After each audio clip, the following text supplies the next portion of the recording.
তো আমি এখন সীতাকুণ্ডে, যা লিটারেলি পাহাড়, সমুদ্র এবং ঝর্ণা দিয়ে ঘেরা। এবং আজকের এই ভিডিওতে আমরা সীতাকুণ্ডের সর্বোচ্চ পাহাড় চন্দ্রনাথ পাহাড়কে ক্লেম করব এবং এর উপরে অবস্থিত চন্দ্রনাথ মন্দিরকে এক্সপ্লোর করার চেষ্টা করব।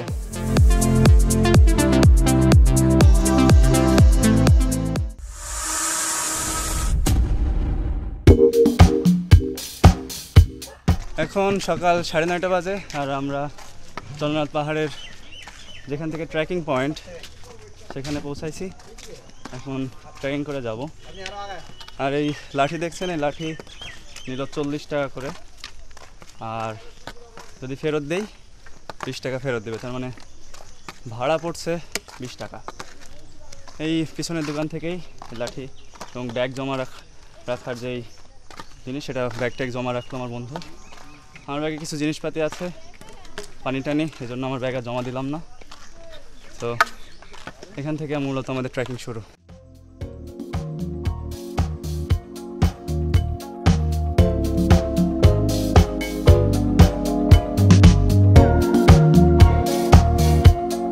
এতক্ষণ একটা ব্রিজের মতো পথ দিয়ে উঠলাম, সেরকম পাহাড়ি রাস্তা ছিল না। তো এখান থেকে মূলত আমাদের ট্রেকিং শুরু, পাহাড়ি পথ।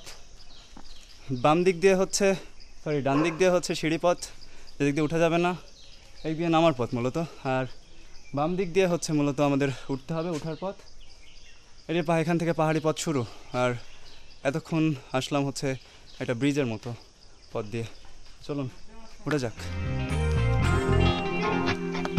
পথগুলো বেশ খাড়া, কেন সিঁড়ির দেখা পাইনি, সামনে থেকে সিঁড়ি দেখা যাচ্ছে। আর চন্দ্রনাথ পাহাড়ে আসতে আসতে শ্রীকুণ্ড রেল স্টেশন থেকে বেশ কিছু মন্দির দেখলাম, অনেক মন্দিরই দেখলাম। তার ভিতরে এখন আবার হচ্ছে দুর্গাপূজার সময়, তো বেশ ধুমধাম করে পূজা হচ্ছে, কারণ এদিককার বেশিরভাগই এই চন্দ্রনাথ মন্দিরের আশেপাশে বেশিরভাগই সনাতনীরা থাকে। সো বেশ ধুমধাম করে এদিকে দুর্গাপূজা হতে দেখলাম, বেশ ভালোই লাগলো।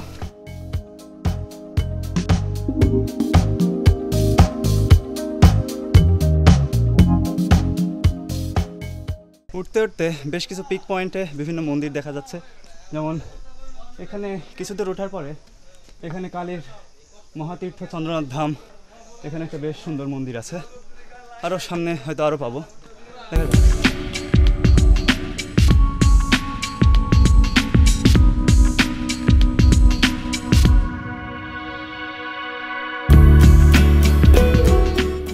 উপরের দিকে যতটা উঠতেছি তত জাঁকজমকপূর্ণ সব দোকানপাট দেখতে পাচ্ছি, অনেক ইউনিক জিনিসপাতি দেখতে পাচ্ছি।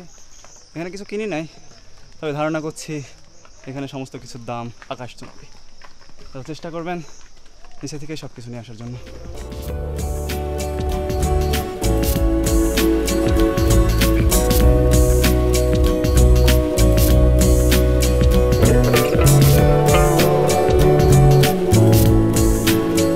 এখান থেকে আবার 2 ভাগে ভাগ হয়ে গেছে, এটা সিঁড়ি রাস্তা আর একটা পাহাড়ি রাস্তা। সিঁড়ি রাস্তাটা পুরো খাড়া, সেদিক দিয়ে ওঠা অসম্ভব প্রায়। সো এদিকটাতে না গিয়ে আমরা এদিকে পাহাড়ি রাস্তা দিয়ে উঠবো, এদিকটাতেই ভালো হবে আর কি।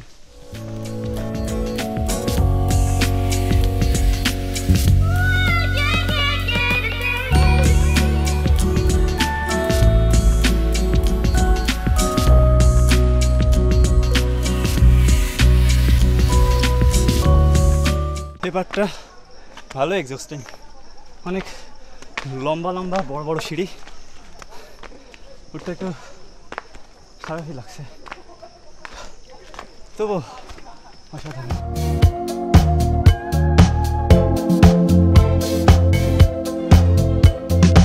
এখানে এসে আর একটা ইনসেইন ভিউ পাইছি, ভিউটা বেশ ইনসেইন। যত উপরে উঠতেছি তত অসাধারণ ভিউ পাইতেছি। আশা করি আরও উপরে আরও সুন্দর ভিউ পাবো। তো এখানে একটু রোদ আছে, এখানে আর বেশিক্ষণ দাঁড়াবো না, ওপরের দিকে উঠবো।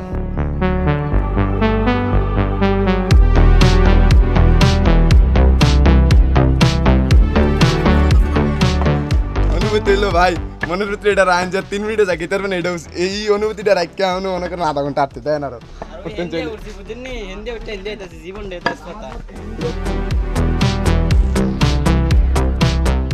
এখানে বেশ কিছু সিঁড়ি ভাঙা আছে, যেগুলো একটু এক্সস্টিংই, কিন্তু এখানে আবার কিছু বন্ধুদের সাথে দেখা হয়ে গেছিলো, পাহাড়ি এই এলাকারই মনে হয়।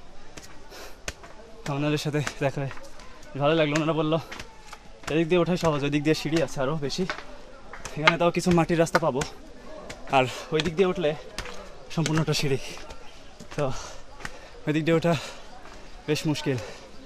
এখানে একটা পিক পেয়েছি, বেশ জোশ লাগছে, পিকটা অসাধারণ।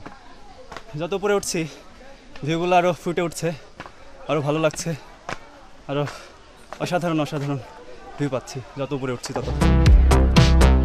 এই ট্র্যাকের প্রথম বান খাইতেছি, মোট 4টা আনছি, হয়ে যাবে ইনশাল্লাহ আশা করি।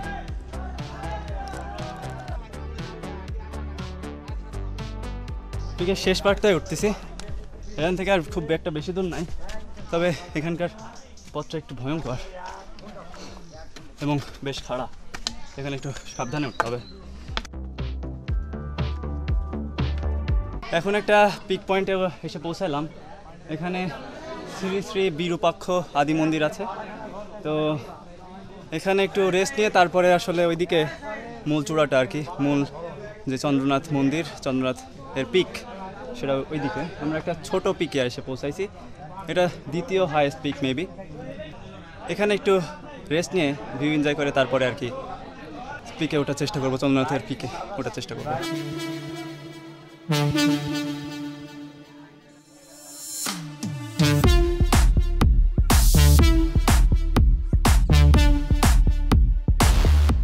ছোটো পিকে বেশ কিছুক্ষণ রেস্ট নেওয়ার পরে বড় পিকের উদ্দেশ্যে, চন্দ্রনাথের উদ্দেশ্যে আবার রওনা দিলাম। এখান থেকে আবার পাহাড়ি রাস্তা শুরু হলো।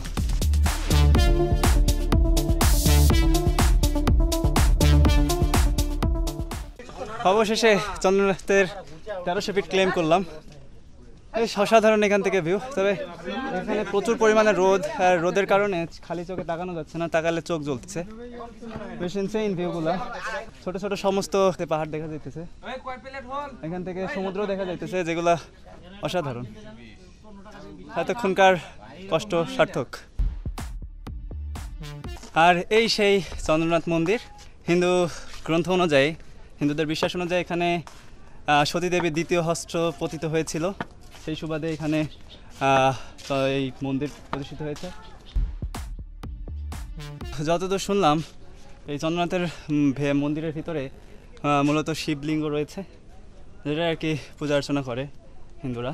আর ইতিহাস অনুযায়ী এখানে ত্রিপুরার শাসক ধন মাণিক্য এখান থেকে শিবলিঙ্গ চুরি করে তার রাজ্যে সরিয়ে নেওয়ার পরিকল্পনা করে ব্যর্থ হয়েছিল। এখান থেকে নেমে যাবো এখন, আর চন্দ্রনাথ সম্পর্কে আর একটু কথা বলবো, কিন্তু আগে ভিউগুলো এনজয় করি, তারপরে নামতে নামতে ইনশাল্লাহ আর একটু কথা বলবো।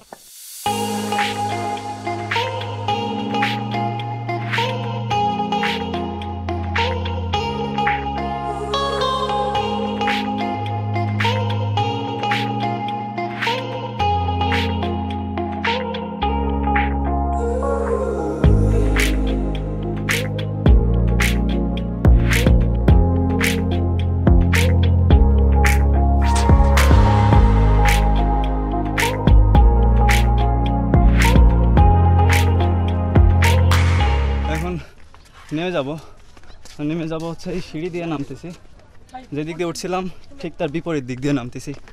এদিক দিয়ে সিঁড়ি আছে, এদিক দিয়ে নাকি নামা সহজ হবে। আর এদিক দিয়ে নামার আরেকটা কারণ হচ্ছে আরেকটা ইউনিক ভিউ দেখবো। ওই দিক দিয়ে ভিউ তো দেখে আসলাম, এবার এদিক দিয়ে নামতে নামতে ভিউগুলো দেখবো। এখানে একটা বিশেষ মেলা হয়, তো বাংলা ফাল্গুন মাস আর ইংরেজি ফেব্রুয়ারি মার্চ মাসের দিকে শিব চতুর্দশ তিথিতে এখানে একটা মেলার আয়োজন করা হয়, বেশ জাঁকজমকপূর্ণ মেলা। তো সেই মেলাতে দেশ বিদেশ থেকে বেশ সন্ন্যাসীরা আসেন এখানে একটা জাঁকজমকপূর্ণ মেলা হয়।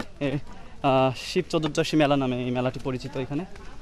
তো যারা আসতে চান অবশ্যই আসতে পারেন সেই সময়, বাংলা ফাল্গুন এবং ইংরেজি ফেব্রুয়ারি মার্চ মাসের দিকে।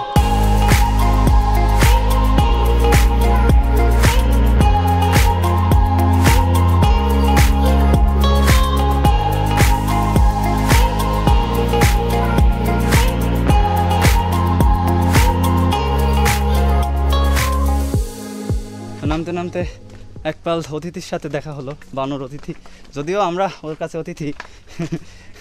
তো এক পাল বানরের সাথে দেখা হলো, বেশ ফ্রেন্ডলি।